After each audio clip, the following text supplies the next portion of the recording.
I'm expecting maybe Mr. Alarcon and Mr. Parks. Apparently, they're both in the building or coming in the building or something like that. Before I go any further, now that we're on the air, this is the Transportation Committee meeting. I'm joined by Paul Koretz. I'm the chair, Bill Rosendahl. And I want to read a statement from the Honorable Tom Labange. And it says, I am unable to attend today's Transportation Committee meeting regarding the update on the pending policy for mobile food truck industry in the city of Los Angeles. It is my understanding that there will be a report issued from the LADOT and other city departments that incorporate the ideas that were formed during the many working group sessions. I will review this report and schedule meetings with the appropriate city staff to review its findings. Within the next 30 to 45 days, I would like to conduct a field meeting he wants to on the Wilshire corridor with all interested parties to visualize the implementation of these recommendations. And he says, thank you for your continued interest and support on this matter. So just as a backdrop, we're not going to approve anything on food trucks today because I do want Tom to participate in that. And so we will discuss it. The staff will explain everything about where we're at and what we're learning and where we think we need to go on it. So it'll be a healthy discussion. And of course, we'll take all the public comment associated with it as well for the record. But the action, I'm going to give respect to my colleague, Mr. Labange, who could not make it today. I have a bunch of cards here, and I'm not going to take any action until I get a third one in, somebody. To move things forward that we'd like to do on consent and so on. So I have, and it doesn't say, because people, I don't know, it says general comments, but it doesn't particularly tell me necessarily what the issue is or if it's just general comment in general. So I'm going to ask those who want to make general comments if this is exactly what they want. Maggot Zucker? I got the name wrong, sorry. Come on up.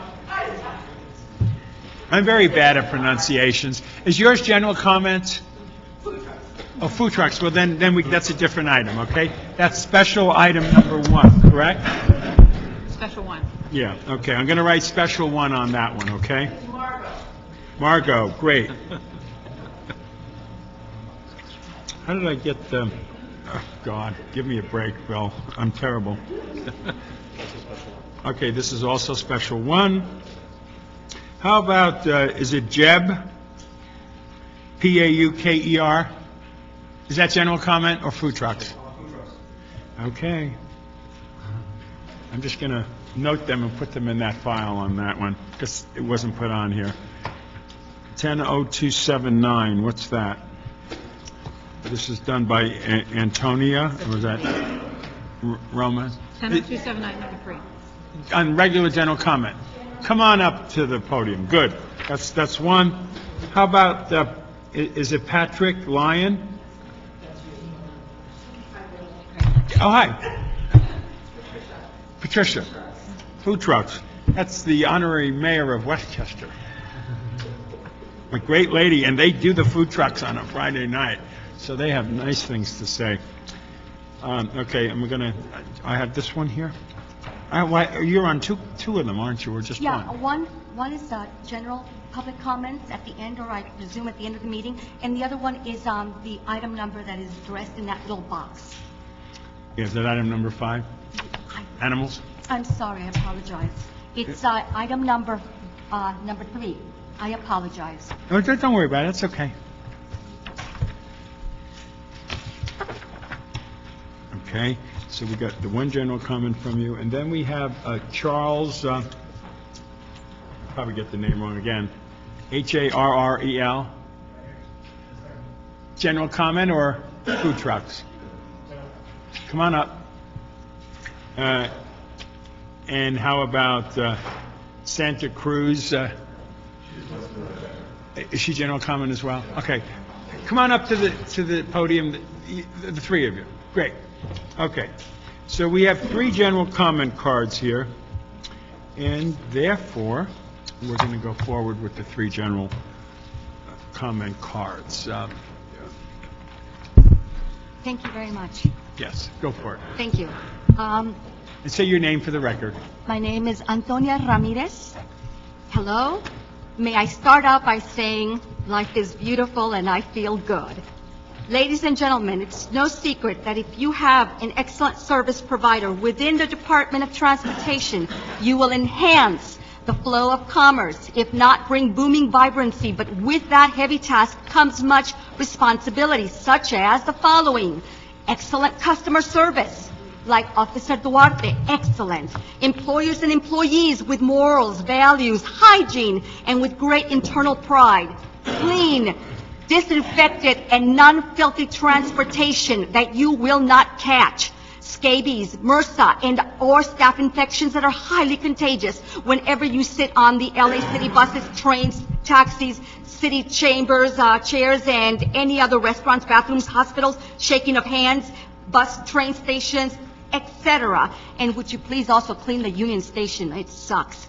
Immediately respond to any and all customer patrons' inquiries. 5, smile and look alive. Have the attitude of service with true love, innocence, purity, and freedom-friendly individuals, for it will always come back. Yes, we all have our moments, don't we? Lastly, I want to salute my beloved pilots in the military who are visiting Los Angeles and spending their hard-earned cash time, energies, and humanity to be here. Thank you. My beloved Gillespie Airfield pilots, Daredevil extraordinaire. Thank you for coming from all the way to from San Diego here. My military aviators with excellent gene pool. My commercial airline pilots that make wonderful turns, and I get a hard on, excuse me. The United States Coast Guard, who keeps us safe and alive. My beloved chopper pilots from the police department and the sheriff's department, who they can do choppers, they can whip their choppers around like twisted noodles. And all the hot mamas in the air. Thank you very much. Thank you very much. Charles? Lady, please. Santa Cruz? Yes. Hello. Good afternoon. My name is Santa Cruz, and I'm a traffic officer. I work for the Department of Transportation. I've been a traffic officer for 26 years. I have some documents here I would like to give to the clerk, if possible, please. I'm here today to talk about points that we've outlined in this, representing the traffic officers, points that we've outlined in this letter that you have right here, and some of the information that we've compiled as a group to provide this committee ways of improving revenue enhancements as far as parking enforcement is concerned. Due to EREP, which is a retirement and natural attrition of the department, we're about 40 officers short, and this shortage of manpower has affected ticket revenues, which is very important to the general fund for the city of Los Angeles. We suggest that all positions that will be filled, that are vacant right now, should be filled by full-time positions and not part-time positions. The concern that we have about part-timers is that their commitment to their job will not be as much, since they will be underpaid, and also considering the hazards and all the public relations that we have with the citizens of Los Angeles. Since they won't be paid, and their workplace environment will be different than a full-time officer, they are not afforded as much time as a full-time officer has to deal with this particular situation. Because of the increased probability that they will write poor tickets because their time will be limited and they will be under an at-will status to meet their goals, or face a possibility, and they may face the possibility of termination, which is the basis of the concern of ticket errors, and ticket errors will increase and the capture rates will be compromised. We suggest that the full-time positions be filled by full-timers and not allow the department to implement not allowed. Go ahead. Finish your sentence. Okay.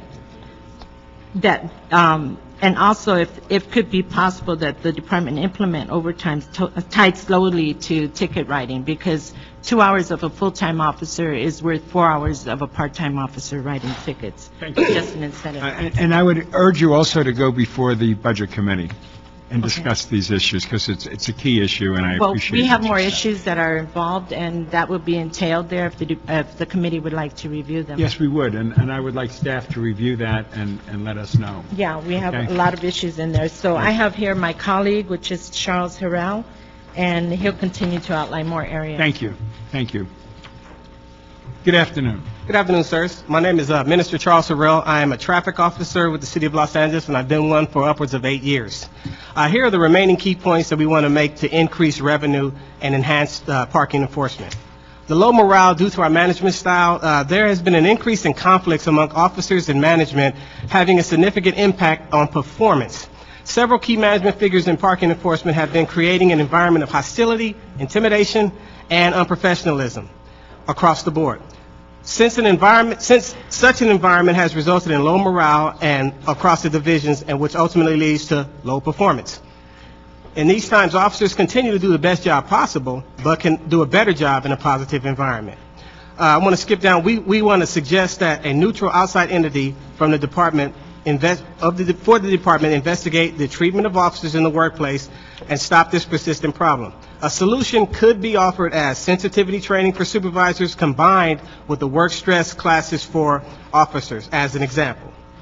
On the point of ticket writing overtime, it has been a proven fact that in the past, revenue has gone up due to ticket writing overtime. This is where officers solely devote their time and attention to writing citations outside of their normal working hours. This was successful in increasing the revenue generation of the department and will have a negative impact across the board when eliminated. We suggest that this program be implemented again. Ticket processing is another point. Currently, we have a private entity processing the tickets that we capture.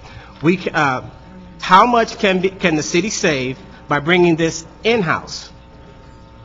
You need to audit what we are paying for utilizing this private company and eliminate double dipping and make sure taxpayer dollars aren't wasted. Injury on duty and prevention. Parking enforcement has a high number of injuries on duty. This is due to the repetitive motions of directing traffic, inefficient equipment, and traffic accidents due to the hazards on the job. I'll hasten on to a close here and culminate it. In conclusion, we know that the department and the city will see vast improvements in safety, morale, and revenues if the aforementioned improvements are followed.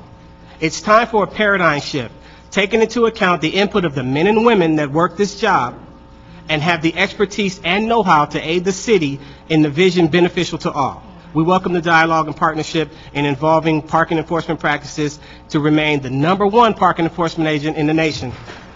And we hope to hear from the committee soon on this. Thank you. I appreciate that. And Mr. Fisher, I'd like you to take a meeting with the two labor people and drill down on the particulars that they mentioned in their presentation and some of the things that they didn't get a chance to mention and some of the things that appear in their local 721 SEIU report. And I'd like a report back at our next committee meeting as to insights that we get from what the labor unions have put together. Thank you very much. A second for that? Yeah, I'm happy to second that, and I've already also been having some meetings with the department personnel over this issue, since I have been pushing us to hire a full complement of people to write tickets. So at the same time, I'm concerned that we're looking at having them come in part-time, which I don't think is the ideal. So, okay, and we'll we look have into this that for motion, sure. and Mr. Alarcon has joined us, so now we have a majority here. Mr. Alarcon, do we have your support for the motion we just put in that talks about, could I interrupt you for a second? We're making a motion here to take the SEIU issue to the next level to get it drilled down. I put a motion and he seconded it. I'd like your support. It's right here, right now, and you have it. And I'd like your support on that motion.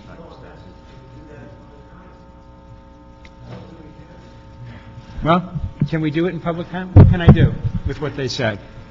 John Seems Weiss, City logical, Clerk, doesn't it? you could schedule a report from DOT at your next meeting, either a verbal or if they present a written report, we can schedule that. Good. That's basically But what no I said. motions are, yeah. You don't need a great. motion. Okay, so we just took that action, and the word motion isn't being used, but we'll get a report back on it. Okay? Okay. And just for the record, he supports that. The three of us are here, so we have the meeting in place. Okay, look forward to that interaction and a report back. We from appreciate Mr. Fisher. Thank you all very your much for attention. coming. Thank you. We do need Thank a you very paradigm much. shift, and I agree with you. Okay. Okay. Okay, now, since we have a quorum, I would like to ask my colleagues, there's a card for item number 3 Now, the person who put in the card for item number 3, are you in favor of this? No, I'm not in favor. Okay, do you live in that immediate neighborhood? I'm in that area, yes. No, but I mean on that particular block? No, not in that block, but within the vicinity, yes. Yeah, but what they are DOT preferential parking that... Sort of a generic information, if I may. Well, go ahead and speak on the generic information. Thank you. But I have 1, 2, 3, and 4 that I'm going to put on consent, but I'll let you speak on 3. Thank you very much. I think this is quite important. This is a matter of principle. I am just going to address one very important note regarding the deplorable and gross misconduct committed by the Department of Transportation or the DOT reports. They have been non-responsive, crass, and abrasive with no accountability. When passengers on city transportations have been injured or they have been involved in brawls, they try to file grievances all the way to Sacramento, even Washington, D.C. And regarding the filthy bus situations as well, and civil rights violations. And no one from the Department of Transportation has had any accountability or to bring or streamline the proper procedure or protocol for the injured parties to address their grievances.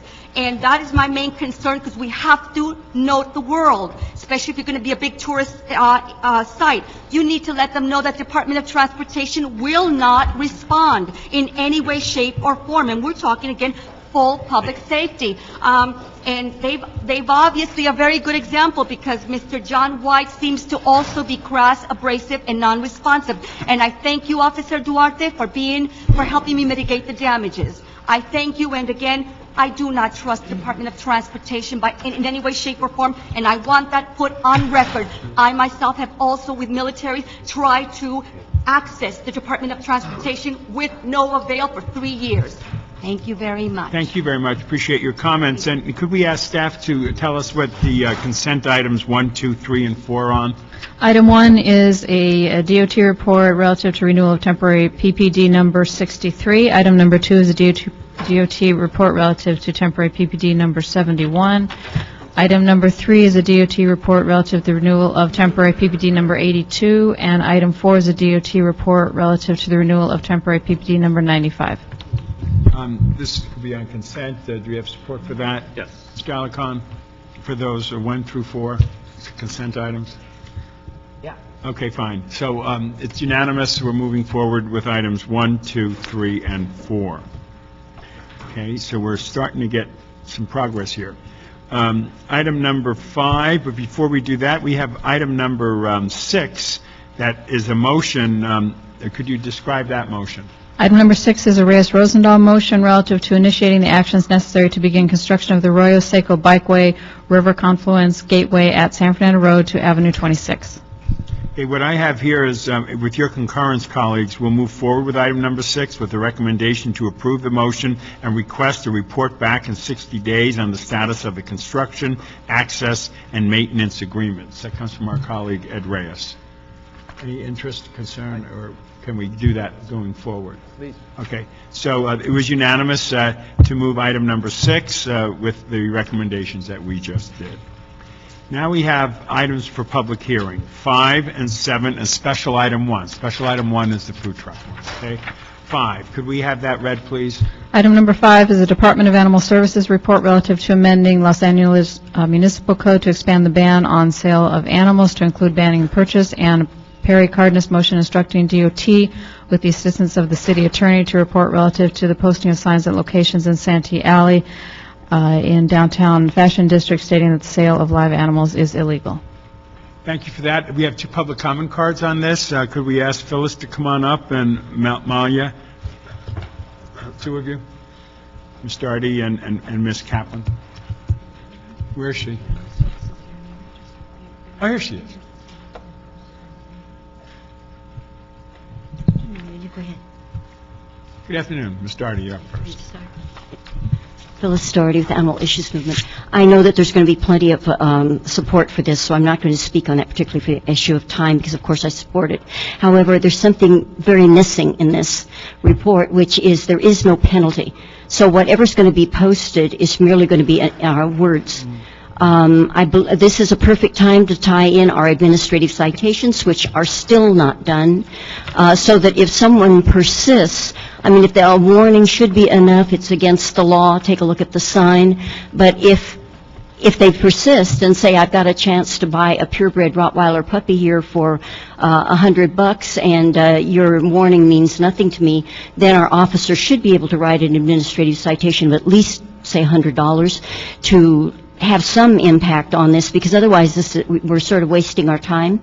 And while I'm on that just a little bit, because that work, and nowhere do simple laws work like what they do with animals, because the majority of people don't realize they're violating a law. And most of the time, for instance, the rooster ban, the roosters stopped immediately when we passed the law, and we still don't have the administrative citation wording. So I would suggest, I would certainly go ahead with this, but the city attorney should include the provisions that there can be the issuance of administrative citations, and I hope that in doing that, perhaps you'll encourage the city attorney to get these administrative citations in place. Santa Monica already can cross-ticket code enforcement, animal control, LAPD, or Department of Transportation officers. Any officer can cite for any violation that is subject to administrative citation. It's revenue, but it also brings the lowest level of enforcement of the law, and we don't make everybody a criminal. Thank you very much for your comments. Hi, Bill. Good afternoon. Good afternoon. My name is Mel Yack. Can we get a clarification on that from the city attorney? I mean, I'm assuming the city attorney can impose a fine or something. Peace officer has fined in the vehicle. Can't hear you. Can you speak in the mic? But Mr. LaSalle is here. Saved by the bell. How happy. Good afternoon, committee. Dov LaSalle, City Attorney's Office. Ordinarily, we would need to be instructed as to what the citations would be if there was going to be some kind of an administrative penalty or some kind of penalty for this law. Otherwise, it defaults as a misdemeanor. So this motion is all bark, no bite? You could say that, Very good. unless you were a cat. I mean, that's ridiculous. That's ridiculous. I can't believe the city attorney didn't make a recommendation on how much we should impose. Well, I'm not sure who has been involved in in this. I think it was mostly people from the criminal division who have been dealing with the ACTF task force. But this is something that needs to be added, whether it's by this committee. If it defaults into the administrative penalty, those at the moment are somewhat high. I believe they start off at $250 for the first offense. If this committee wants to consider a different penalty scheme, or we can propose something and then move it through. I don't know. All I know is that what we're dealing with is a Perry Cardenas motion to assist the city attorney to report on posting of signs at locations on Santee Alley area of downtown. Correct. And this is what it was limited to, and that's why I have not been involved. Is the sign going to say, sale of animals illegal, you will not be penalized? No, I think we could probably do without that last line. Well, it's not a joke. But no, I'm you're serious. right. I mean, you got a problem. You got a problem with telling the truth to people? It would be illegal. If you can't tell them the truth, then you better change the truth. And so we need to impose fines. The truth would be, without saying anything, the fine is, it can be prosecuted as a misdemeanor. So the question... What does that mean? 6 months in jail, and I believe it's either a $500 or a $1,000 fine. And since I'm not a criminal deputy, it may even be a year in jail. I thought That's you said... automatic. That's automatic. I think what Phyllis referred to is whether the committee or council wants to consider something other than... Well, that's not what she said. She said there was no fine and no penalty. I mean, well... There is an automatic penalty built into any municipal law violation. And Okay, so that if was you- my question. I'm That sorry, I can't then believe I there's no fine or misunderstood. penalty associated with this. Can the city attorney explain? That was my question. Then I'm sorry, Councilman, I So misunderstood. that controverts what Ms. Doherty said. Now, Yes. Ms. Doherty, my question is, do you have concerns about that? I had concern about the fact that there's no indication of an administrative citation being able to be utilized for this rather than making it a criminal issue. Because if we're just informing people that they should not buy something, and yet we cannot inform them and issue some kind of a penalty in the form of an administrative citation. You want something less than a criminal Yes, citation. that's what I said, to make it less than a criminal. It should not, because it automatically can go to criminal if they continue. Mr. Koretz? Yeah, if I could just point out, as you probably know, I've been working on creating an administrative citation program for a number of months. Currently, it's held up in Budget Committee for reasons unknown. I guess by a combination of the chair and the CAO not coming forward with a report. But both relating to this issue, and dozens of other issues, we will save the city millions of dollars, make all of these processes more functional, and this would fit in perfectly with it. It's certainly something that would be more appropriate as an administrative citation than as a misdemeanor. But it's a question of getting this program out of where it's stuck one way or the other. Please, Ms. Darty. Thanks, Bill. It's okay. My name is Melia Kaplan. I'm the Executive Director of Voice for the Animals, a nonprofit foundation based in Venice. I'm here to speak in favor of both proposals covered by this item. I join many in the humane community in strongly supporting the proposal to amend the Muni Code to make the purchase of animals in public places a misdemeanor. This will augment the existing ban on the sale of those animals and will be very helpful in cutting into the demand for black market animal sales. I also support the posting of signage once the code is amended to prohibit both sales and purchase, not only at Santee Alley in the downtown fashion district, but also in Chinatown, MacArthur Park, and Venice Beach on Oceanfront Walk, and anywhere else in our city where illegal animal sales are found to be taking place. I urge the committee to amend the signage recommendation to reflect the expanded need and then send this full item to the City Council with your favorable recommendation as soon as possible. Thank you. Thank you. Go ahead, Mr. Alacon. I would just propose an amendment that we establish an administrative remedy that imposes a fine of $250 for the first offense, $500 for the second offense, and then it goes to a misdemeanor level after that. Yeah. I'd second that. Would we want that as part of this particular motion on these particular signs, or? Well, you also have a report from Animal Services Department before you, not just the motion. So you could amend that recommendation to include what you just said. Do that. Okay. Yes. That's exactly what he meant. We got a second on it. So be it. That's what we will do. Do we have unanimous support here? We do. Items move forward. Thank you for your comments and your suggestions. We have Commander Smith from LAPD and Kathy Davis from Animal Services to speak on behalf of this. Well, if they want to, they can fill out a card. If you want to, you can come on up. No, I'm serious. Obviously. You got 1, 2, 3 going once, twice? Okay, thank you. Next item. Okay, what's our next item then? Did you want to come up? No. Yes? Yeah. Okay. Great. Good afternoon. Good afternoon, council Make sure you members. fill out a card afterwards. Okay? Yes, sir. Council members, my name is Kathy Davis. I am an Assistant General Manager for the Department of Animal Services. Very quickly, just to reiterate what has been said already, this is a measure that will benefit us greatly in helping to stop the travesty of what goes on with the sale of animals. As we all know, many of them are sold in terrible condition. They're underage. They're not cared for appropriately. They are denied the very basics of food, water, appropriate shelter, or out in the hot sun, and just it's not a good thing for our animals. Worse, the unsuspecting public that buys these and spends good money and takes them home many times has to go through the trauma of watching them die because they're not in good condition when they get them. Those that do survive often end up in our shelters. So in short, this is not good for the animals. It's bad for the animals. It's bad for the people that buy them. It's bad for our shelters. So we would appreciate your support in obviously passing this measure on to full council, and we look forward to posting those signs and warning people of obviously what they shouldn't be doing with these animals.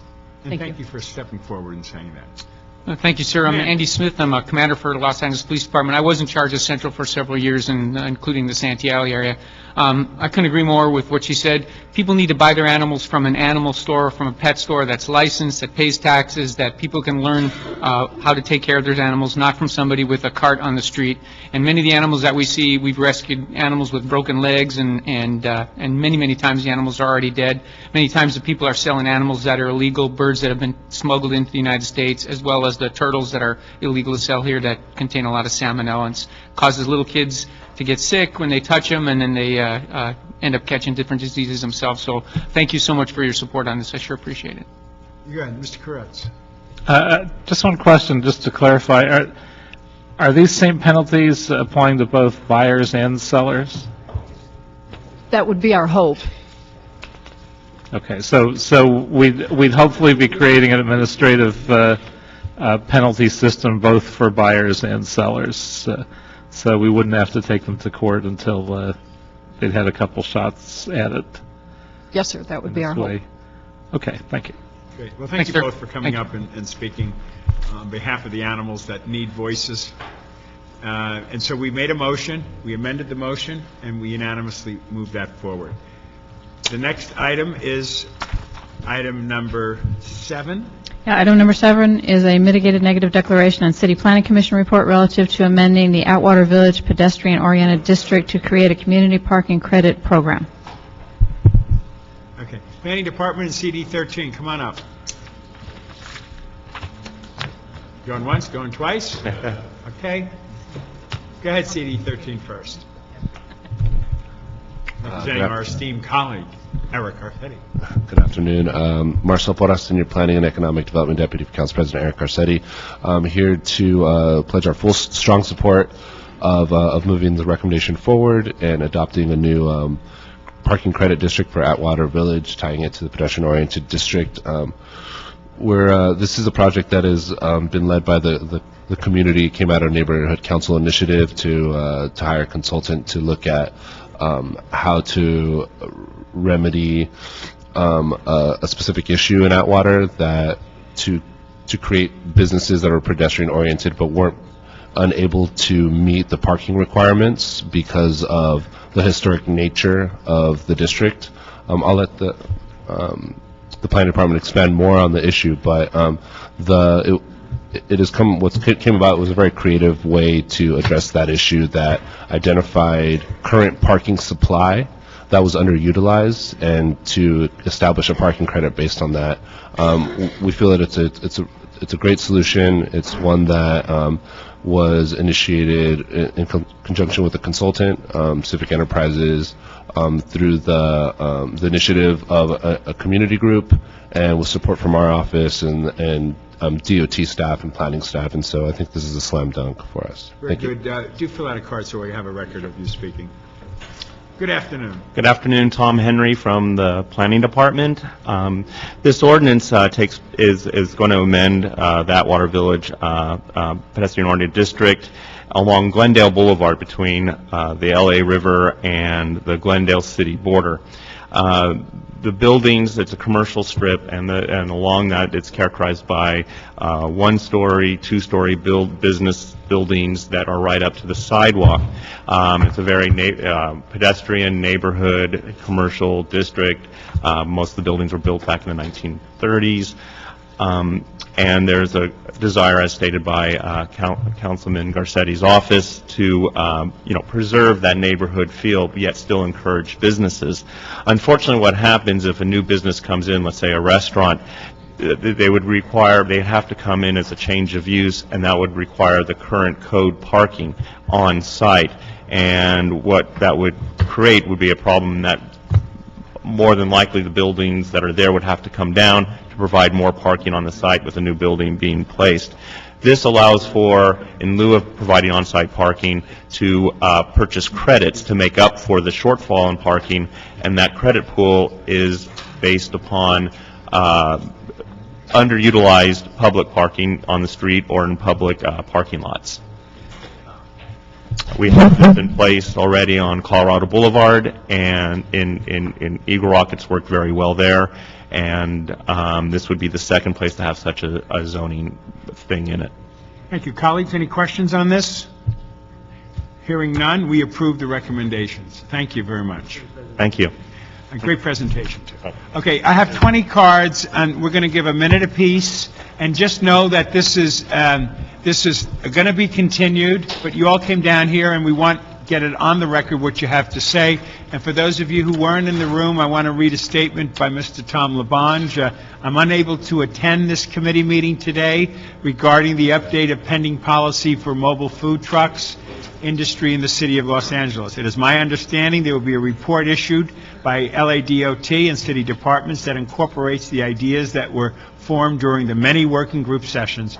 I'll review this report and schedule meetings with the appropriate city staff to review the findings. Within the next 30 to 45 days, I would like to conduct a field meeting on the Wilshire corridor with all interested parties to visualize the implementation of these recommendations. Wilshire's been an issue for Tom in this whole process, and out of respect to him, we'll continue it after we do it today. But today, I'm going to take a lot of public comment, and I'd like Misty, sorry for the last name, lack of pronunciation. Pardon me? Do we want staff first, or would we like to hear from the community? Staff first? Okay, fine. Come on up, staff. I'm right here. And while staff comes up, she's sitting there and does the report. When you finish your questions, I'm going to ask staff to incorporate them in a comeback too as well, so that we get a real healthy dialogue. Go for it. This is item number 1 on the special agenda, which is the CLA report relative to the development and establishment of a program for the regulation of mobile food trucks. And I'll be real brief because I know you have a lot of public comment. This report provides the most recent status of the work on the catering truck task force and the group, which includes the truck operators, businesses, community representatives. We had a lot of departments from the city involved, as well as council offices and the county health department. A variety of issues were discussed, but the ones that really are under the purview of this committee and largely can be broken down into 2 groups. Quality of life issues that we do have regulations either through the city or the county that are listed on page 2 and 3 of the report, and other issues that the city does not currently regulate through other existing ordinances or regulations. And the primary one under this category is the concentration of mobile food vendors on streets, as well as the disruptive presence in some residential areas that create some safety hazards, and you'll hear more about that through the public comment. As described in the report, the city attorney has opined that due to the court actions to overturn portions of 80.783, which is the municipal code dealing with the regulation of catering trucks, a complete rewrite of the section is appropriate to address the public health and safety issues created through the operation of the mobile food trucks. And on page 3 of the report, we've listed the elements that the council may wish to consider in the revised municipal code.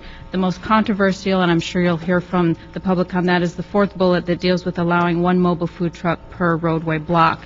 And this really was in order to address the primary issue that was identified in the council motion, which is the congregation of the trucks in locations. But I would turn it to the city attorney for more specifics on that once we've heard from public comment. Okay, fine. And I have a series of questions, and I know Mr. Caress does, and I'm sure Mr. Alarcon would too. But could I please ask Terrence Powell, L.A. County Office of Public Health, and City Attorney Staff Judy Reel and Mike Nagel, would you all come up and let me throw my questions out. I know Mr. Caress has some, and Mr. Alarcon, and then we'll take public comment to react to this. Okay, and we will continue this item. Are there public health concerns caused by the congestion of mobile food trucks? Yes. If yes, what are they? Please provide specific examples. Well, And your name for the record. I'm sorry, Terrence Powell. I'm with Department of Public Health, County of Los Angeles. The concerns are quite specific. The unorganized clustering of trucks, meaning a congregation of trucks that has no one in charge of the group, may pose some sanitation issues in terms of trash collection, responsibility of the venue, in this case the streets, in terms of cleanup, and of course provision of restrooms if necessary for the public as well as the food handlers.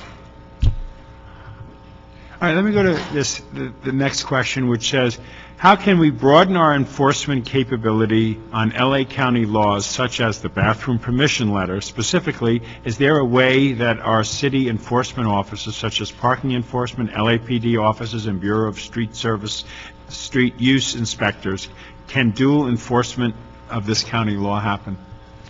I'm not an attorney, but my opinion is that local cities cannot enforce health law. The County of Los Angeles is a delegate of the state and therefore acts on behalf of the state specifically. My fourth question, does the LA County Office of Public Health and/or the LAUSD have a position on the recommendations to prohibit food trucks near schools? My position on that, or the county's position, is fairly specific.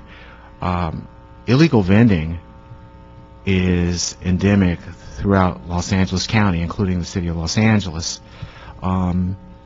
And illegal vendors prey on students, particularly in the areas around schools. It is virtually impossible to differentiate right now a legal permitted truck or vendor from that of an illegal vendor. I also believe that any sort of vending near the schools may pose a safety risk to the children if they're not parked appropriately, or they don't have to cross streets, where they're not vending from the streets, and, of course, the foods that are being served. Appreciate that. And my last question, as opposed to the suggested issue raised in the CLA report, I'd like the city attorney to report back, and I'd like your comment on this, to the committee on the possibility of restricting food trucks only in certain hotspot areas of the city where the concentration is out of control and where it can and has been documented that there are public safety concerns. Deputy City Attorney Judith Reel, that is certainly something that we can more formally report back on. Just by way of establishing the legal parameters, however, the vehicle code allows the city to regulate the time, place, and manner of vending from vehicles for public safety.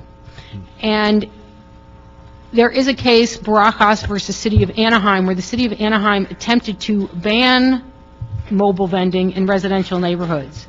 And the court struck that down as being overbroad, saying, no, you're allowed to regulate time, place, and manner of vending for public safety, but you cannot ban it, for example, in all residential areas.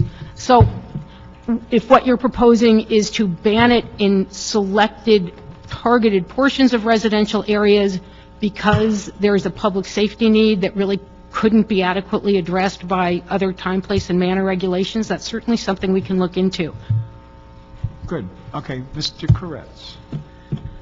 Yeah, is there someone from DOT here to speak to this? We have the great general manager here, Amir Sadati. And here he comes. He has 3 trucks? Is that right? No. Good afternoon. Good afternoon, Amir Sadati, Interim General Manager. And my concern is that when we started discussing this issue a number of months ago, I expressed concern that in my district we have problems primarily in residential areas, and I was hoping this would get taken care of, but we're still getting a lot of complaints, particularly from the residents in the hottest spot in my district for this problem, which is along Beverly Glen. What specific things has DOT done to address this, and how many tickets have you given in the area, et cetera? Yeah, thank you, Councilmember. And as obviously there are, the DOT's role is to obviously regulate the parking laws in City of Los Angeles. So the traffic officers within some residential areas are doing their best. As you have known, their numbers have shrunk. But basically, in the past, in February alone, we've issued about 18 citations in the past 22 days. And in the past 6 months, it's over 80 citations have been issued to both catering trucks as well as to individuals that are blocking driveways that may be parking illegally. So we continue to monitor and patrol. I think the challenge there is when this is not something like in a street where people have parked and are gone for an hour or two. Typically, they may be there for 5 minutes or longer, or sometimes they have people that are in the car and then a passenger may get out and try to conduct the business. So on the customer side, our policy is obviously to, if there's somebody in the vehicle, we warn them to please move, and that courtesy is given, and if they don't move, then we issue a citation.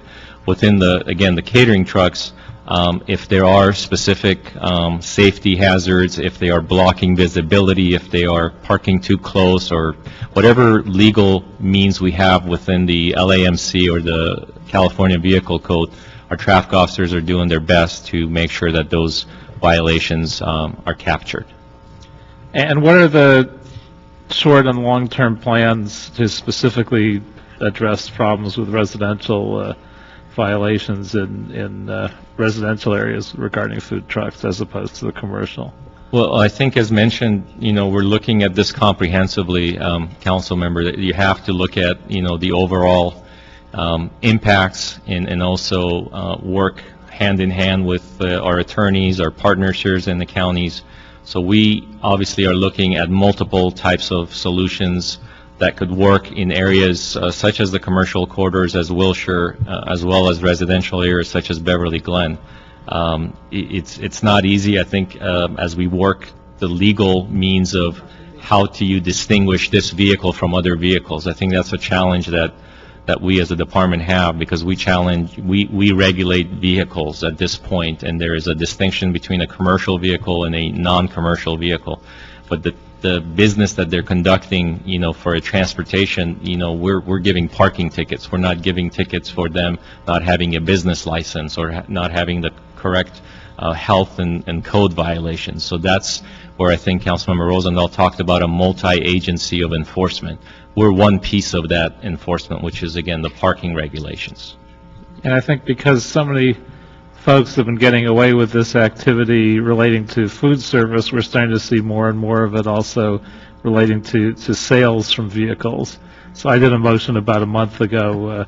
I know we still have a few weeks running on the timetable to get back to the committee, but I hope that as we do this, we also link up with that idea and we can do those kinds of enforcements at the same time. Councilmember, if I might, again, sorry, Deputy City Attorney Judith Reel, I understand that Mr. Powell, according to Mr. Powell, the county is going out to the area in your district and will be enforcing the county public safety requirements, and particularly with respect to having to have a bathroom letter. So there's different arms of enforcement that can be brought to bear on this. And I do believe that the report did address your motion with respect to non-food vending from vehicles, and I believe that the CLA recommended hearings on that subject, because a lot of the public safety issues that were discussed in the CLA's report pertain to problems that appear to be posed primarily by food vending, the trash, the lack of adequate bathrooms. And so I believe the CLA recommended that perhaps there be hearings held to develop a record so that council can determine what public safety problems are caused by vending by non-food trucks, so that council can enact appropriate regulations tailored to that industry. Right. Thank you. Mr. Alarcon. Yeah. I was looking at the 10 recommendations, and I think they're bringing us much closer to finality, and I think that's a good thing. I'm troubled by a few things. First of all, my staff was not invited, nor I was invited to the task force meetings, and I don't understand. Who's held these task force meetings? Who's been part of it? No, I think your staff was there for some of them. They were there, but they weren't invited. Okay, well. And just, council member, because these task meetings are organized and by council offices, we have to be very careful that we not have an inadvertent violation of the Brown Act. So there may have been some omission. We can't have representatives, for example, of 3 council member offices at that meeting, because then it becomes a meeting that has to be noticed. Rotated so that every council office is part of this. My complaint stands.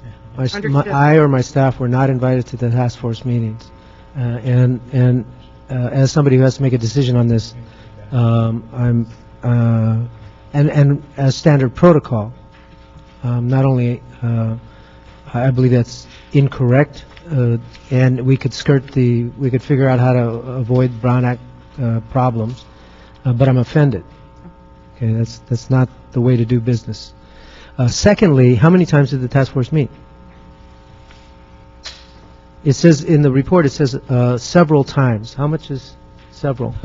I was going back further since August, and I think there were probably 4 that are, no, okay, well then, okay.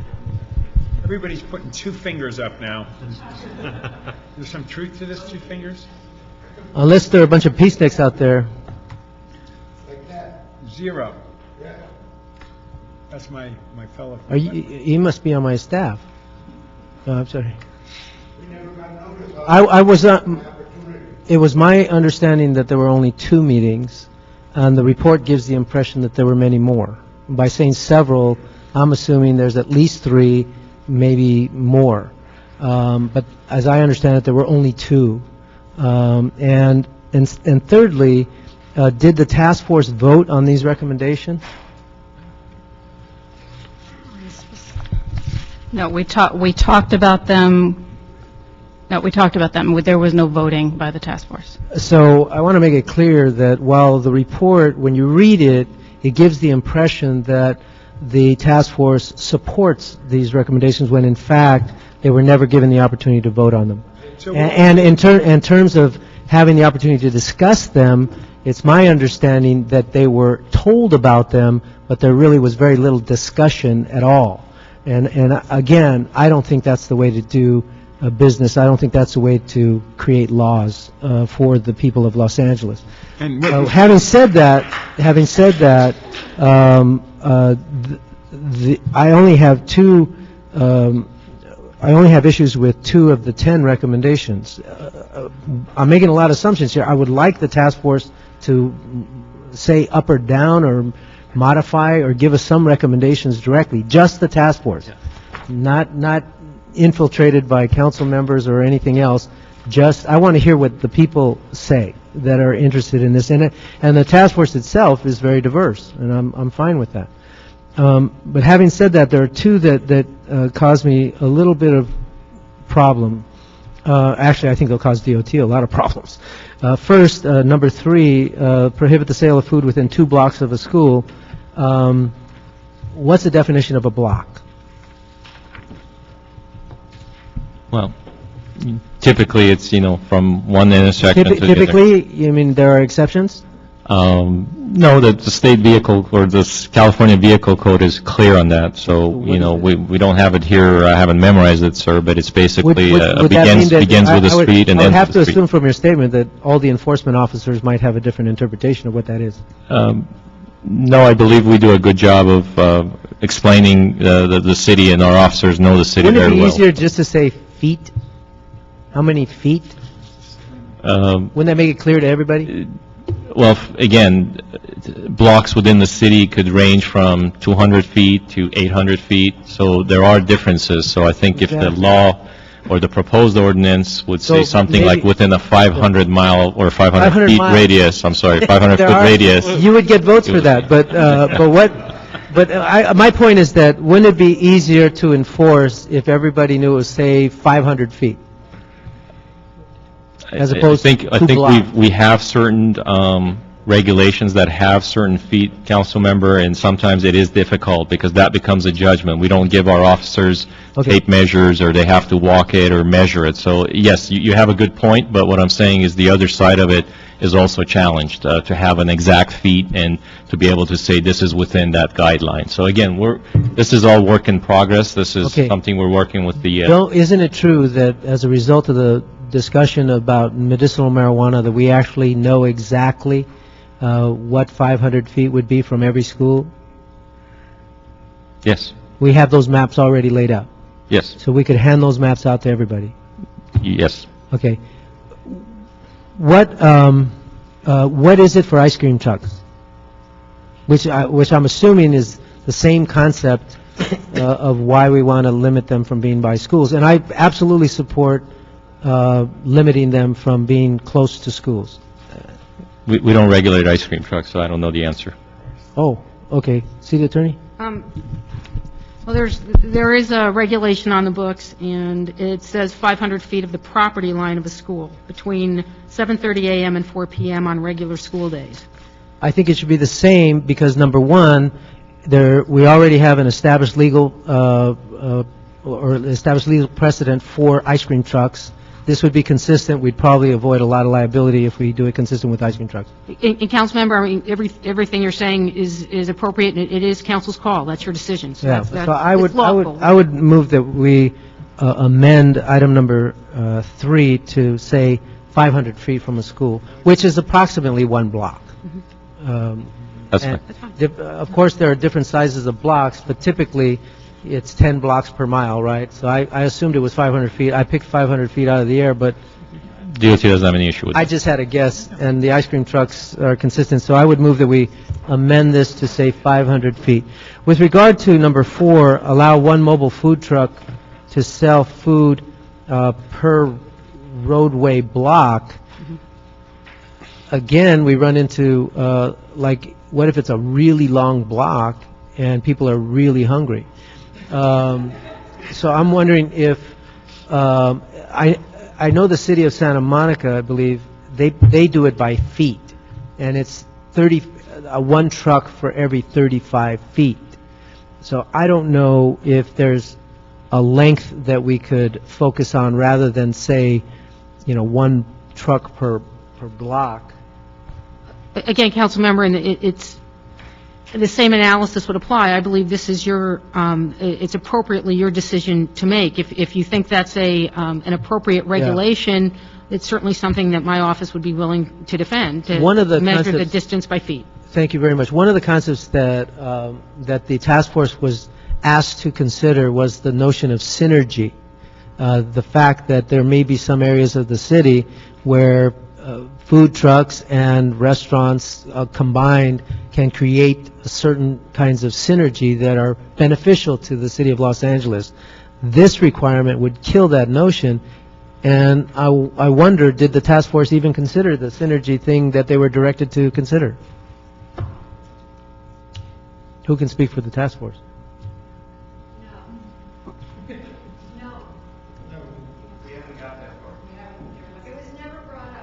Good idea, though, Richard. It was a good idea when I brought it up the first time, but they didn't consider it, so... Well, we'll have more I have task force meetings. I think... No decision-making today. Okay, great. But actually, I would like to make a decision. I want to get this thing out of here. And I think we ought to focus on a foot, like how many feet, rather than 1 block, because that's going to be very confusing. And I assume you could have some very short blocks where you get a bunch of trucks, and then you have very long blocks where you only get 1, but that might be the best place to do it. So I don't, there's no perfect answer here, but it would seem to me that maybe if you said 50 feet or something, that might, or if Santa Monica is doing 35 feet, how does it work over there? I'd like to know. But I'm just thinking 1 block is a little confusing and might be interpreted differently by everybody and really just cause more of a mess, particularly for DOT enforcement officers. And even when people know they're violating parking rules, they give DOT help.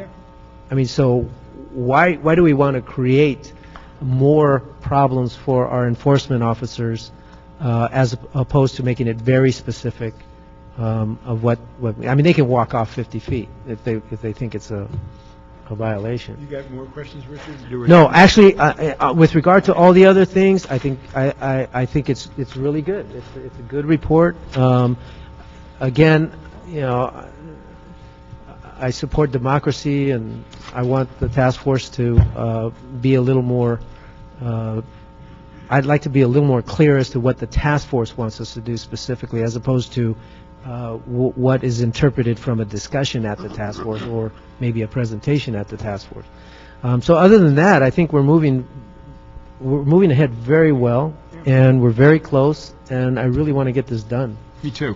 Okay, before Mr. Corrett speaks, just know this again, this is a work in progress, and if there were 2 task force meetings, there should be more task force meetings. It should involve other council members and their staffs just as well as everybody else. So like Richard said, a democracy, we believe in that in this committee. So whatever input we get and discussions will come back into committee before any action will be taken, and there'll still be time out there for us to even consider more things. But I appreciate your insight into what you got there. Mr. Koretz. Yeah, I was just going to say essentially the same thing. I think we really would need input from 2 places before we move forward. One is the task force, and 2 is really Councilmember Labange, whose office has done most or all of the work on the commercial side of this issue. So I think once both are present, I think we'll get this out of this committee and get control of this issue. And I say to my colleagues, there's 5 of us on this committee, that there should be a couple of more meetings where each council office is able to participate in at least one task force, if not more, so that when it comes back to us, there's a general feeling among my colleagues here that, you know, this is the right approach in the right direction. Or we'll raise some questions that we'll ask the report back on. Okay? I thank everybody and the staff, but I'd like you to sit by and keep your pens ready, because as the public speaks, there might be some direct relationships to where we might want to take this report. So, a minute clock, and we're going to go through this 1 minute, and I'm going to ask, again, I apologize, is that Jeb? Jeb from Venice Neighborhood Council? Come on up. Is that Patricia Lyon, the great lady from Westchester? Come on up. We have Stephen Box. Come on up. And we have Lorena Parker. Where are you? Ms. Parker, come on up. And we're going to go boom, boom, boom, boom, boom, and keep moving along. If you're in the middle of a sentence when the minute's up, obviously finish your sentence, okay? Let's just start right there. Name for the record. My name is Patricia Morrison Lyon. I am the owner of Westchester Watchworks on 87th Street in Westchester. Thank you, Honorable Councilman. As you all are aware, Westchester has been a community that's had a lot of difficulty being successful as a retail business district.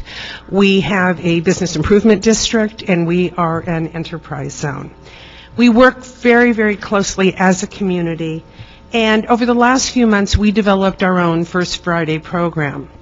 What's made it magical, and I'm going to frame out to you a different perspective, is food trucks. These are food trucks that are part of an association. They are supervised. We have a point person, and we have a point person on our street. There is a partnership with the merchants and the food trucks that sets a stellar standard. We are going into our 4th First Friday on March 4th, and I invite you to attend this. Well, and Bill will be there, and he's going to meet some of the locals that he hasn't met before and see a lot of familiar faces.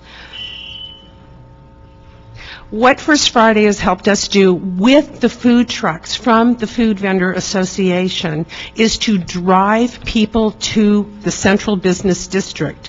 This is the area as outlined by La Tijera, Manchester, the airport, and Sepulveda Westway. We have created awareness. We have created community spirit, and we have brought commerce onto this street. Please support definition, but not elimination, of the food vendors. Great, thank you for your comments, and I've heard nothing but a big buzz in Westchester that it's been a successful integration of brick and mortar and local people and so on. Lorena. Good afternoon. My name is Lorena Parker. I'm representing the Studio City Business Improvement Districts. We have had several food trucks in our area parked there for many, many months.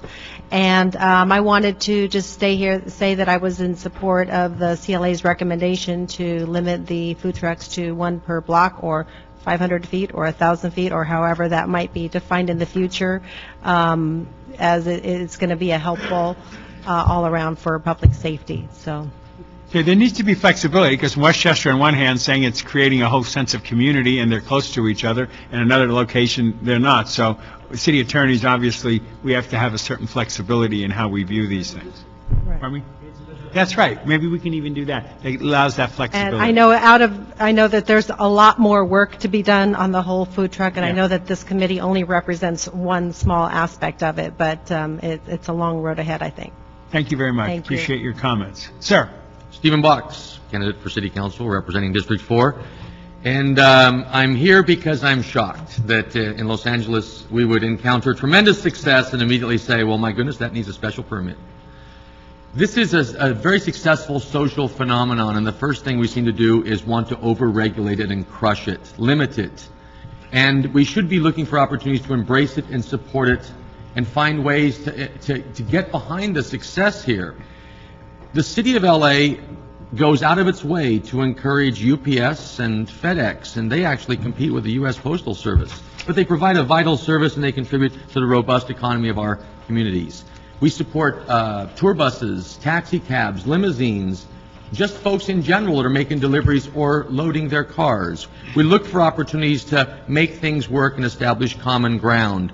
The notion that we would limit this success is absolutely the antithesis of what we should be doing in an economic crisis that we're experiencing. We should be looking for opportunities to put people to work. There's small businesses.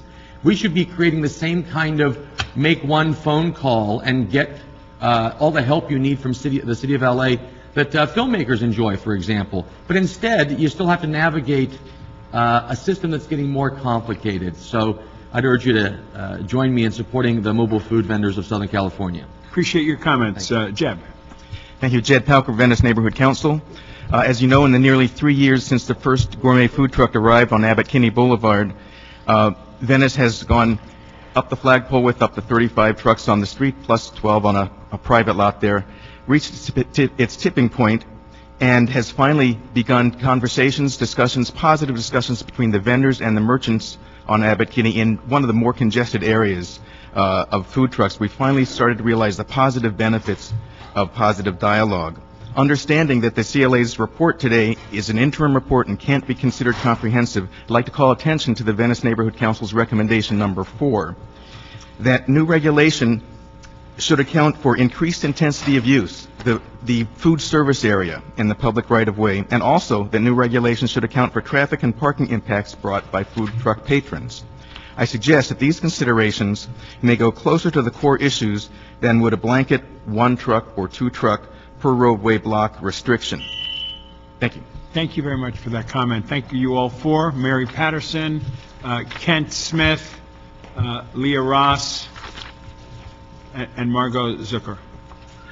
Oh, God, I did it again. Come on up. At least you got to laugh out of me. Alrighty, so. Okay, you must be Kent? Yes. Okay, you're up first. Thank you. My name is Kent Smith. I'm the Executive Director of the LA Fashion District Bid. I'm also representing the Bid Consortium, which represents 34 bids in LA. We're not opposed to food trucks. They work great when they work with the merchants, but they don't work so well when they don't, and there's no regulations to require them to do that. The recent congregation of food trucks has created public safety concerns throughout LA. These mobile vendors attract an increasing number of customers through Twitter and Facebook. They create traffic congestions, significant parking concerns, especially when they congregate on one block. Unlike any other business, they don't have to provide customer parking. We also note that food trucks customers must use the sidewalk to buy food. But unlike any other business, they have no responsibility to keep sidewalks clean and safe. And when they congregate on one block, pedestrian safety is compromised. We need to do something to control that. Thank you. Thank you, Ken. Appreciate your comments. Good afternoon. Hi. Thank you for your ongoing attention. Name for the record. My name is Leah Ross. I represent the Border Grill Truck and Restaurants, and I just want to thank you for your attention to the food truck culture in Los Angeles. We're proud to be on the Food Truck Task Force, and we support a positive approach to resolving food truck issues. That being said, we are concerned with two of the proposed food truck ordinance elements. Number one, the proposal to allow one mobile food truck to sell per roadway block. The Border Grill Truck does 1 to 2 events per week that are invited and prearranged in conjunction with a couple partners that complement the food we serve, such as Cool House or Grilled Cheese Truck, and we park on the same block. This regulation would greatly inhibit trucks from doing business in a way that builds community and allows food options in underserved areas. And this element, we don't even know how it would be regulated. We can only imagine the conflict it would cause. Number two, prohibit the sale of food within 2 blocks of a school when children are present. Schools are huge fans of the Border Grilled truck, and we're often invited to provide food for fundraisers, special lunches, holiday fairs, and alumni events. And again, this regulation would need a clause to allow trucks in school areas when invited for special events. Thank you, appreciate that. Go for it, sure. I just want to ask you a question. You said that you work with another food truck company to do events? Well, because I just want to make it clear that the what is contemplated is something that would allow for special events to override these rules. Well, sometimes it's special events, sometimes it's a certain location that invites several trucks to come to a place. Say, for instance, they want a savory food truck or 2 savory food trucks, so it's the Border Grilled truck and the grilled cheese truck, but they also want desserts, so they invite Cool House or the sweet truck. I just wanted to clarify that there is a provision that allows for special events. If there's a special events declaration, like a parade or something, as long as in the permit for the special event, there's a proviso for food trucks, they can change the rules for that event. Secondly, it's just a question, a rhetorical question maybe, but would the food standards improve if food trucks provided food outside of schools, the standards of the school food? Just something to think about. Right, yeah. I mean, it was competition for the standard of food for sure. The times, health-wise, yeah, definitely. The times we're being invited are for special events, but... Okay. I hope our city attorneys were listening to that as well. Okay. Mary? My name is Margot Zuzek. Oh, Margot. Okay. I am owner of Canterbury Art Shop on 87th Street in Westchester, and I am here on behalf of the merchants of 87th Street, and we wish to express our wholehearted support of having gourmet food trucks come to our area. We do it once a month. It is an organized event in the sense of we have a point person that we work with the trucks. We have no issue with cleanliness. They're very good about coming in, and basically no trace camping. When they're gone, you would never know that they had been there. We have found, as you talked about, synergy. It is a wonderful thing for us. It has brought new blood to our shopping district. As small businesses, we have been able to participate in things such as co-op advertising, which the truckers also participate in. So for us, it has been a win-win, and we would hate to see anything legislated that would go against what we have been worked so hard to build here. Great. Thank you so much for that. Sir, name for the record. My name is Kevin Barrett, and I'm counsel for the Southern California Mobile Food Vendors Association. And I attended the 2 task force meetings, and I agree with Councilmember Alicon's statements regarding the task force. I think one of the key points is that the recommendations that have been provided in the CLA's report, not only were they not voted on, they weren't created in the task force. They were presented to the task force, and there was some minor discussion about it, and then the report came out. So the task force clearly has more work to do. And one question I have towards the city attorney is that the city attorney was not present, and I don't know if there's a reason why that happened, but as far as our big concern is the allegation that a congregation of food trucks creates an increased negative impact of public safety. We haven't seen any evidence, reports, studies, anything of the like that 2 food trucks within 100 feet of each other multiply or create any additional public safety concerns. And so, thank you, Kevin. I appreciate all your comments on that. Let's bring up 4 more folks. Is Mary Patterson? Mary? She had to leave? Okay. Just tell her I called her card, okay? Is this Hollywood Chamber? Yeah. Nicole? Is that the Hollywood Chamber? Okay. Have a seat. Okay. Matt Geller, sit wherever you want to sit at this point. Okay. So we have 2. How about David from the Westwood Neighborhood Council? David, say the last name. Kleiman. Okay. David Kleiman. Okay. Susan? Is that Gruber? Yeah. Come on, Susan. Great. Okay. So just start with you. Name for the record. David Kleiman, Westwood Neighborhood Council. Thank you, everybody, for listening to these issues. Sure. Our basic concern is the resident safety. We've got trucks parking in red zones, parking in the middle of the street, specifically between Wilshire and Sunset on Beverly Glen, and inside the town of Westwood. These trucks don't come for 15, 20 minutes to a construction site and leave. They're there for 4, 5, 6 hours at a time. So we've got those issues. They've created a retail establishment on the street.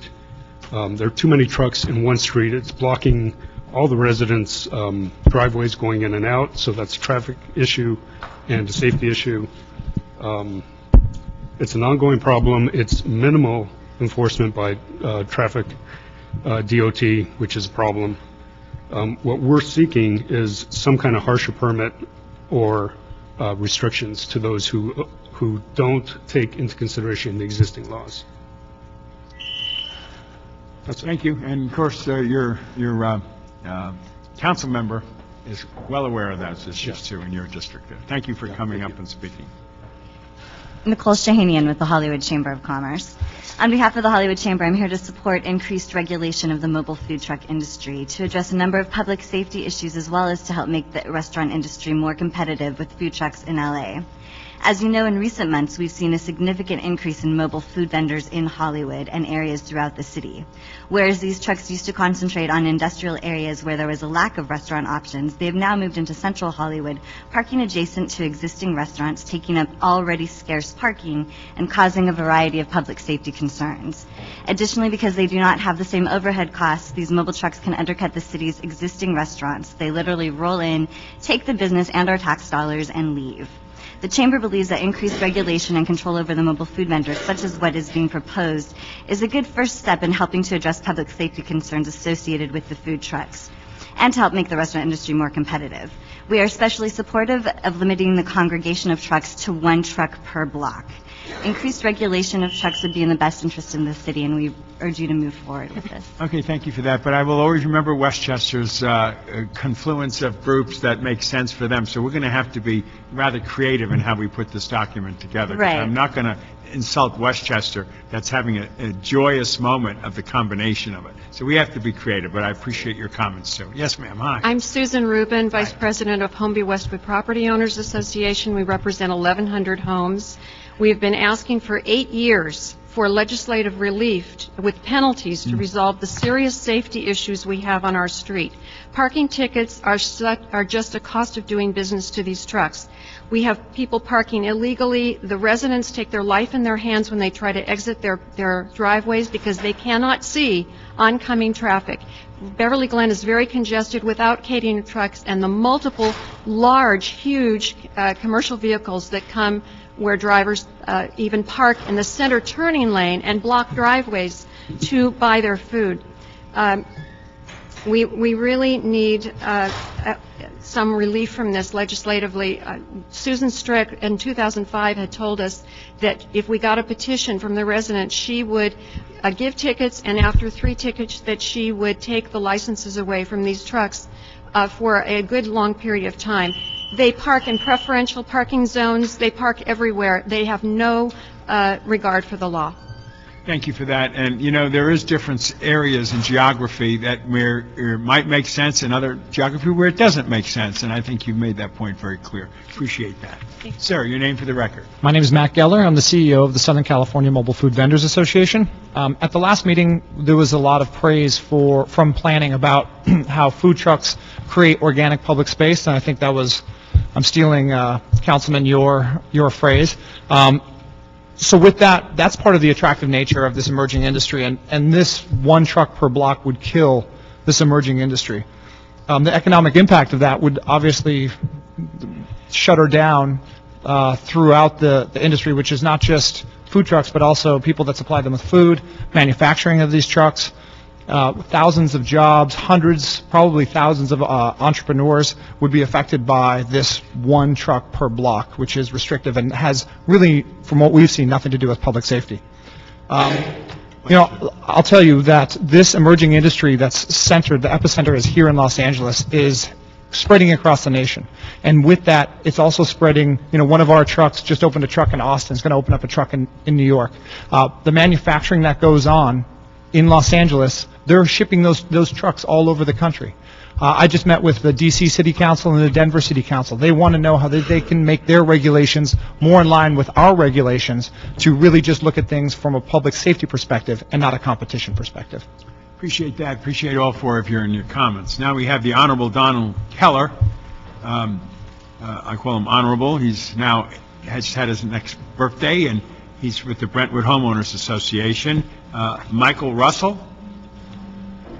come on up. Misty, trouble with the last name, Misty. Lincoln Heights. Okay. And is this Tracy from the Central City Association? Great. Okay. Thank you, Honorable Council members.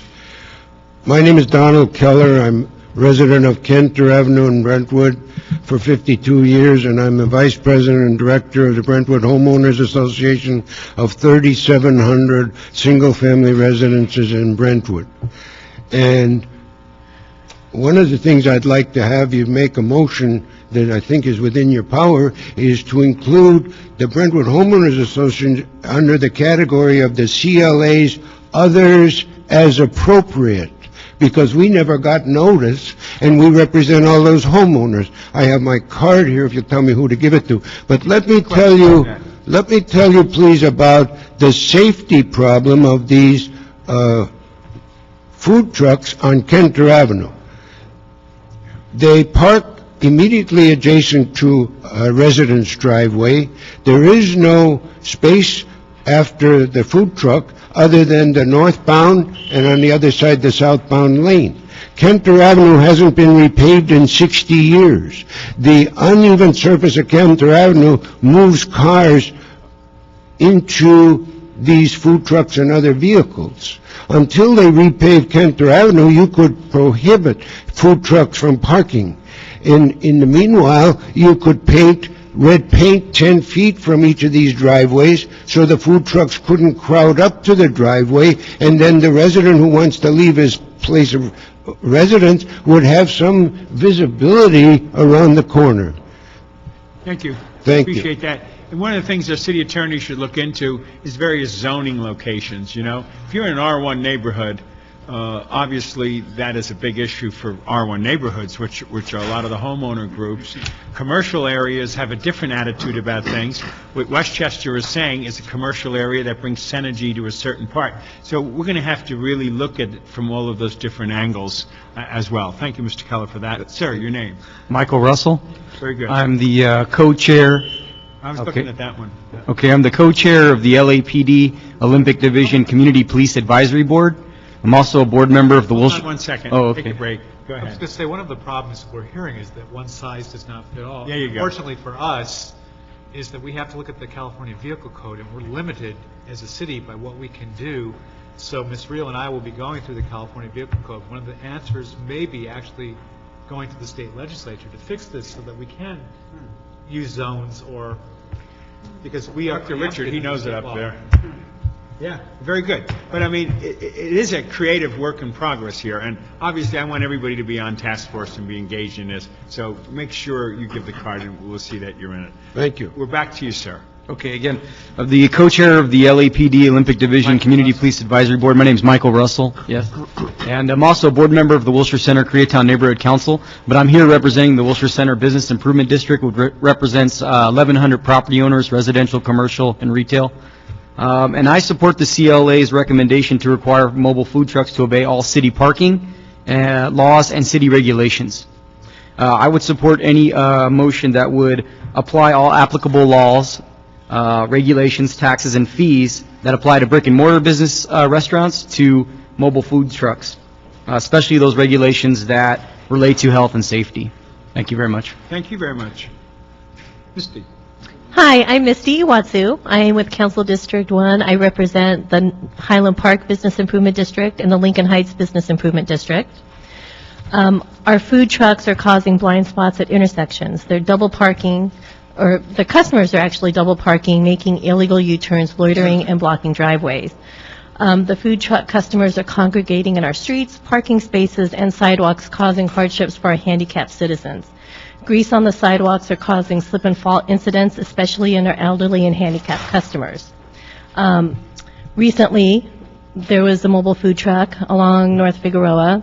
An elderly lady, 84 years old, slipped and fell because of the grease that the mobile food truck had left on the sidewalk. She, from what I understand, is contemplating a lawsuit, not only to the city, but to the property owners whose sidewalk that was. But it was not either one of their responsibilities. It was the mobile food trucks that had left the grease and the food. So, and one last thing was just how many brick and mortar restaurants are actually on the task force? Say it again. How many brick and mortar restaurants are actually on that task force? Does anybody know that answer on this task force? We'll follow up, okay? All right. They should be represented, obviously. Thank you very much for your comment. Tracy. Good afternoon, Tracy Shavira, Central City Association. I'll make it short and sweet because much of what I prepared has already been said. We'd like to thank staff for putting together the task force meetings, especially Marie in the CLA's office and Laura in your office.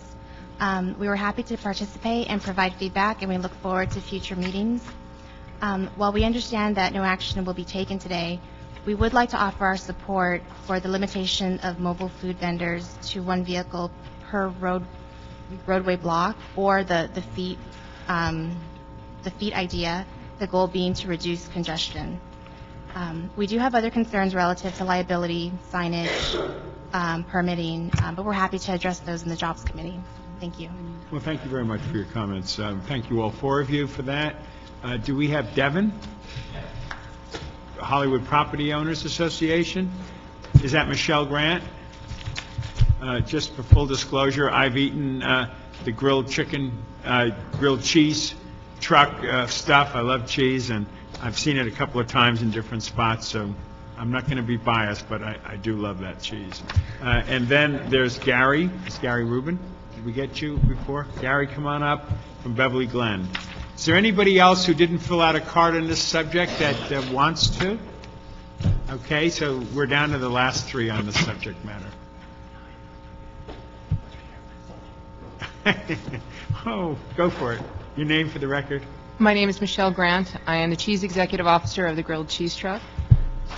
While we recognize the concerns of all the parties involved, and as such have taken an active role in both the city's task force and the county's task force relating to these issues, we feel that there are several issues at hand on the current recommendation that are questionable.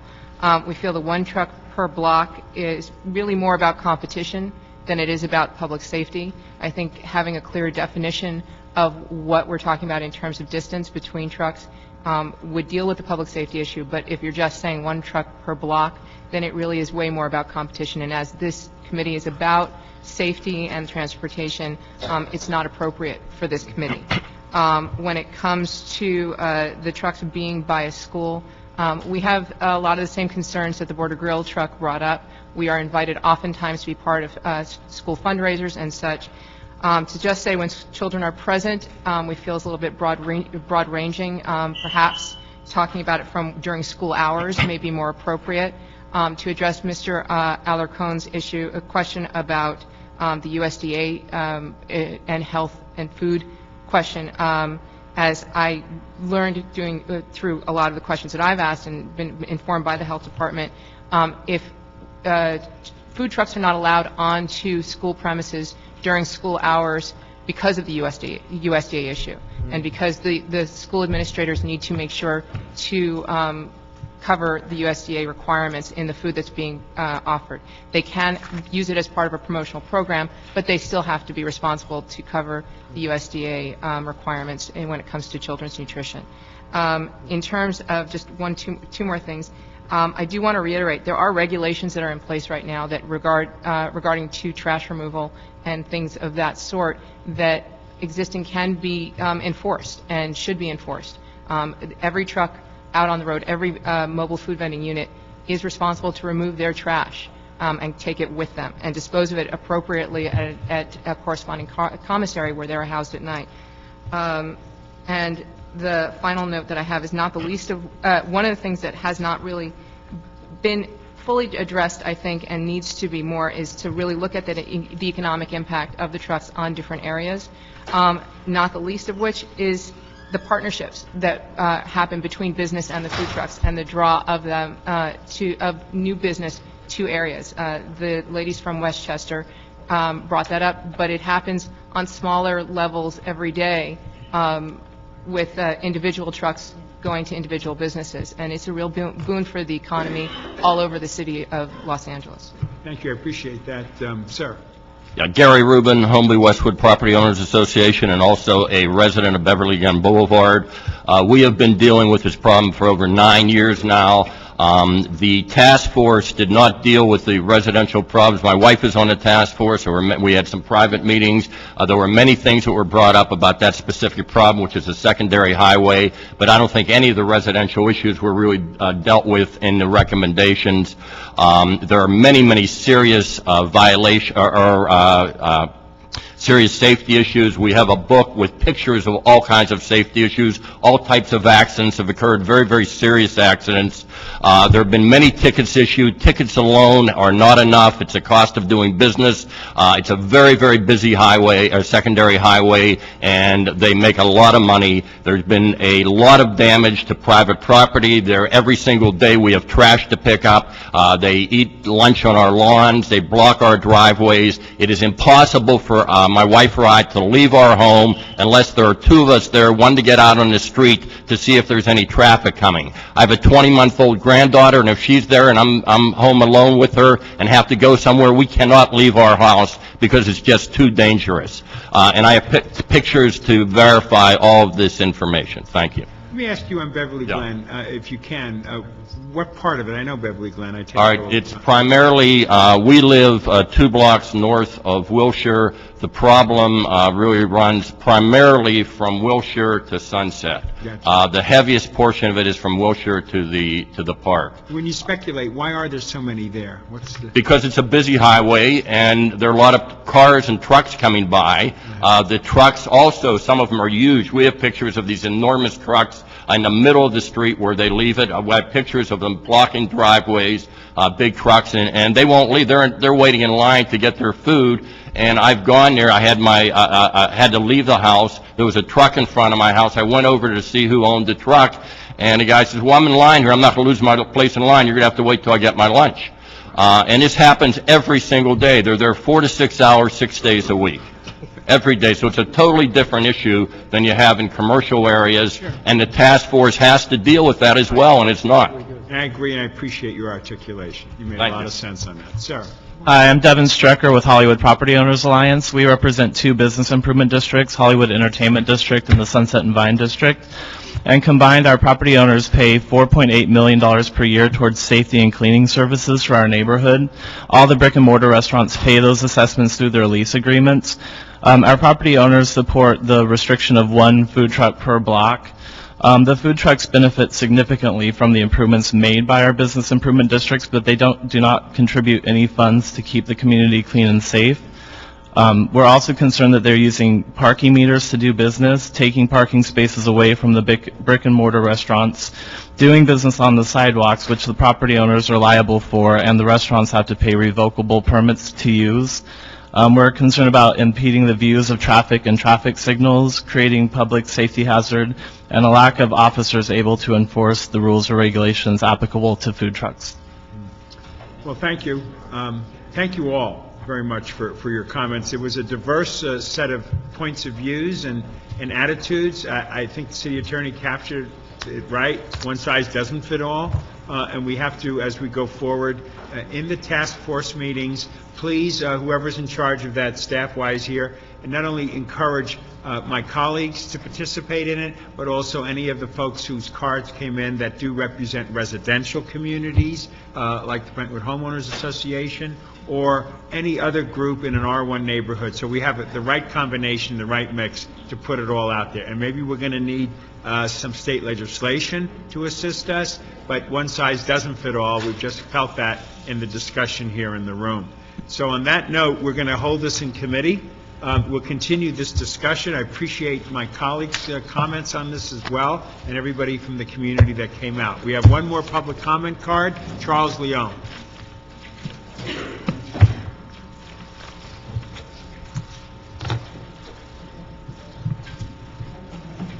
Honorable members of this committee, I want to thank you for allowing me to have the time to speak on a matter that's before your jurisdiction. I do thank you again. I just got done seeing Bill Robertson. As most of you know, Bill Robertson is retiring at the end of this month. Bureau of Street Services. One of the issues that I really want to reiterate, that hasn't already been shared before this committee, is with relation to actually parking enforcement. As you know, we get a substantial amount of money to our general fund with parking enforcement in the city of Los Angeles. At the start of furlough implementation for coalition members, they were exempt. The TOs were, rightfully so, because they generate revenue. Our motor sweeper operators in street services are on furlough. They have not been exempt. They are missing posted routes because they're doing their furlough day when they could be sweeping a route.